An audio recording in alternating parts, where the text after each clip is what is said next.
নমস্কার বন্ধুরা, শিক্ষালয় ইউটিউব চ্যানেলে সকলকে স্বাগত। আজকে আমরা একটা নতুন বিজ্ঞপ্তি নিয়ে চলে এসেছি তোমাদের সামনে। অঙ্গনওয়াড়ি সহায়িকা নিয়োগ।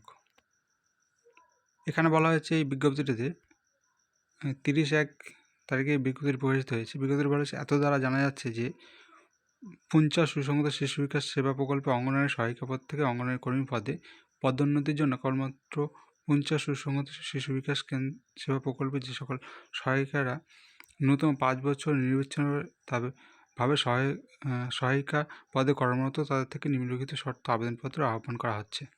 এখানে কী বলা হয়েছে, তাদের বর্তমান কর্মীদের ভাতার পরিমাণ মাসিক 4,500 টাকা এবং অতিরিক্ত সামাজিক ভাতার পরিমাণ হচ্ছে 3,750 টাকা। মোট পদের সংখ্যা 34টি, অসংগঠিত 25টি, তপশিলি জাতির জন্য 7টি এবং তপশিলি উপজাতির জন্য 2টি। শর্তাবলী কী বলা হয়েছে, ন্যূনতম শিক্ষাগত যোগ্যতা। বিজ্ঞপ্তিটি ভিত্তি করে অঙ্গনওয়াড়ি কর্মী পদের ক্ষেত্রে যে কোনো স্বীকৃত বোর্ড থেকে মাধ্যমিক বা সমতুল্য হতে হবে। তপশিলি জাতি, উপজাতি, অন্যান্য অনুশ্রেণীর জন্য সকল ক্ষেত্রে উচ্চশিক্ষাগত যোগ্যতা প্রার্থীর ক্ষেত্রে অন্তরায় হবে না।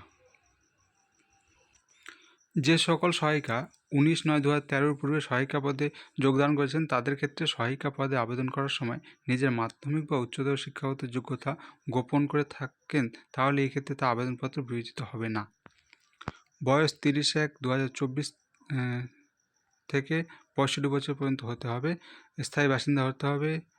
অভিজ্ঞতা সমস্ত বলা হয়েছে এবং এখানে লিখিত পরীক্ষা হবে। গণিত 10ম শ্রেণীর মানের 10 নম্বর, পুষ্টি, জনস্বাস্থ্য, নারী সমাজ, অবস্থার বিষয়ক 10 নম্বর, ইংরেজি ভাষা 10ম মানের 10 নম্বর এবং সাধারণ জ্ঞান 5 নম্বরের এবং মৌখিক হবে 5 নম্বরের।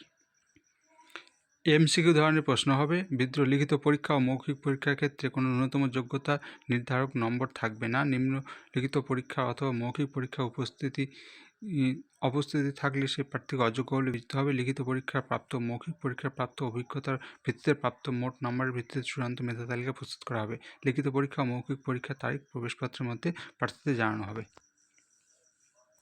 এতক্ষণ যারা ভিডিওটি আমাদের সঙ্গে রয়েছেন, তো যারা এখন চ্যানেলটি সাবস্ক্রাইব করেন, প্লিজ চ্যানেলটি সাবস্ক্রাইব করুন নিত্য নতুন আপডেট পাওয়ার জন্য।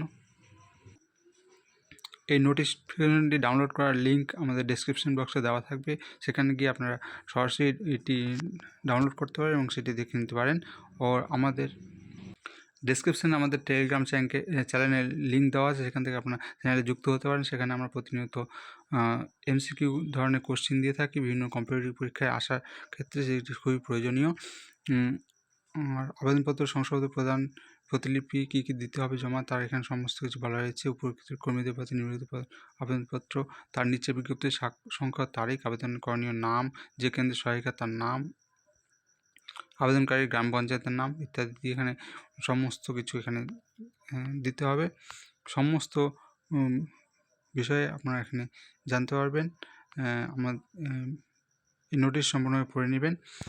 আর এটি হচ্ছে পুরুলিয়া জেলা ওয়েবসাইটে আপনারা পেয়ে যান। আমরা ডেসক্রিপশনে লিঙ্ক দিয়ে থাকবো আপনাকে, সেটি আপনার অবশ্যই দেখে এবং কে কোন জেলা থেকে দেখছেন সেটি অবশ্যই আমাদের কমেন্টে জানাবেন, কারণ আমরা সেই জেলার উপর ভিডিও অবশ্যই নিয়ে আসার চেষ্টা করব। তো ধন্যবাদ সকলকে শিক্ষা আলো ইউটিউব চ্যানেলের পক্ষ থেকে।